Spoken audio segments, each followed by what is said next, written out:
Selamat pagi Bapak Mama, Ibu-ibu, Saudara. Selamat pagi Bu Perawat. Oh, selamat pagi Ibu Elsa, selamat pagi.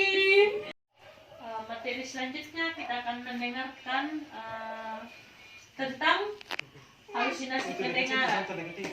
Itu yang terjadi pada orang gangguan sakit jiwa. Baik. Di sini saya akan menjelaskan materi halusinasi pendengaran. Jadi pengertian halusinasi pendengaran itu sendiri adalah persepsi yang salah dari indera pendengar tanpa sumber rangsangan eksternal seolah-olah mendengarkan suara. Jadi contohnya begini, di keluarga ini ada yang mengalami sakit jiwa. Sakit jiwa artinya mendengarkan suara-suara yang tidak nyata. Seperti saya mendengar suara orang bicara atau menyuruh untuk melempar rumah orang, tapi sebenarnya di samping situ tidak ada orang, atau di samping bapak ibu tidak ada orang, tapi menurut penderita klien sakit jiwa atau penderita sakit jiwa itu dia mendengar suara. Itu yang disebut dengan pengertian dari halusinasi pendengar. Jadi jenis halusinasi itu juga ada beberapa jenis-jenisnya. Yang pertama adalah halusinasi pendengaran, jenis-jenisnya. Yang kedua ada halusinasi penglihatan, penciuman, halusinasi pengecapan, dan halusinasi perabaan.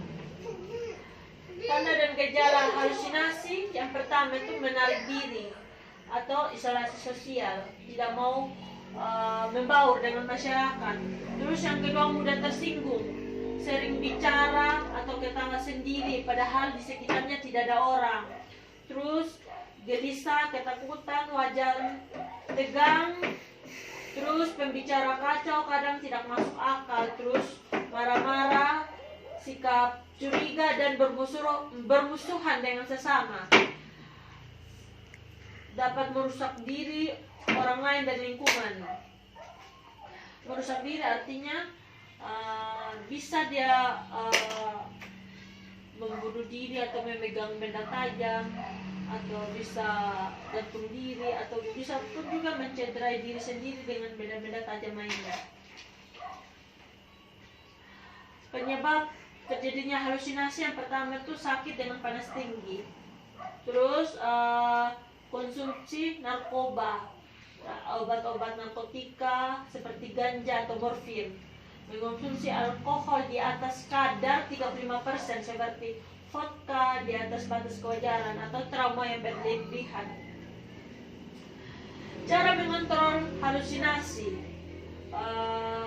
klien bagi keluarga atau penderita penyakit gangguan jiwa, itu yang pertama tuh keluarga bisa mengadakan kontak sesering mungkin atau sikap secara bertahap, atau mengamati tingkah laku klien seperti bicara dan tertawa, memberikan kegiatan bermanfaat, dapat membuat klien tidak melamun, terus tidak membiarkan klien sendiri, jadi bisa mengajak klien untuk berbicara.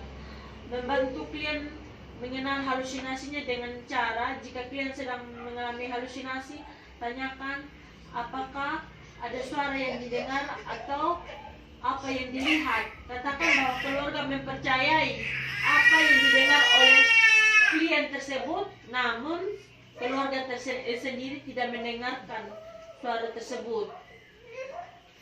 Katakan bahwa keluarga akan membantu klien, dan juga keluarga berperan aktif dalam pemberian obat bagi klien. Hal yang harus diperhatikan agar klien tidak kambuh lagi. Yang pertama, jangan sampai telat minum obat. Yang kedua, segera kontrol ke dokter, jangan menunggu sampai obat benar-benar habis. Yang ketiga, keluarga berperan dalam mengawasi pasien minum obat. Jadi obatnya pasien atau klien tersebut itu diawasi oleh salah satu pihak keluarga. Jika ada gejala yang tidak biasanya, segera kontrol ke dokter atau secepatnya harus diantar ke dokter. Baik, demikian materi tentang halusinasi yang saya sampaikan. Jika ada bapak ibu, saudara-saudara yang ingin bertanya atau bisa menjelaskan dari apa yang saya jelaskan tadi, silakan saya memberikan waktu. Baik, ada yang ingin bertanya bapak ibu?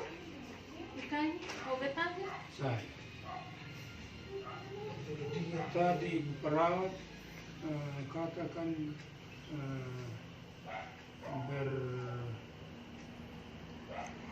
bermusuhan dengan sesama. Iya, bermusuhan. Itu salah satu tanda dan gejala halusinasi.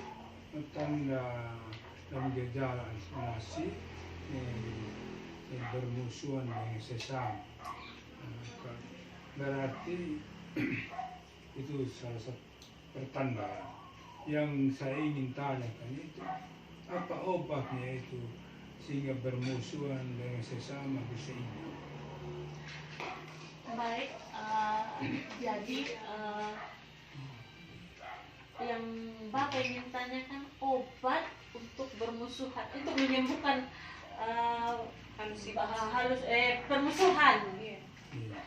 Sebenarnya obat untuk menyembuhkan permusuhan itu sekarang dari itu salah satu tanda dan gejala halusinasi untuk penderita halusinasi pendengaran. Obatnya tadi yang saya bilang tadi bapak, bahwa yang pertama, orang gangguan jiwa itu yang harus diperhatikan pertama, agar salah satu tanda dan gejalanya tidak kambuh. Tadi itu yang pertama, jangan sampai telat minum obat. Yang kedua, segera kontrol ke dokter, jangan menunggu sampai obat benar-benar habis. Yang ketiga, keluarga berperan dalam mengawasi pasien minum obat. Yang keempat, jika ada gejala yang tidak biasanya, segera kontrol ke dokter. Jadi kalau misalkan salah satu gejala ini muncul seperti menarik diri, terus bermusuhan dengan orang lain, itu memang salah satu tanda dari gejala halusinasi.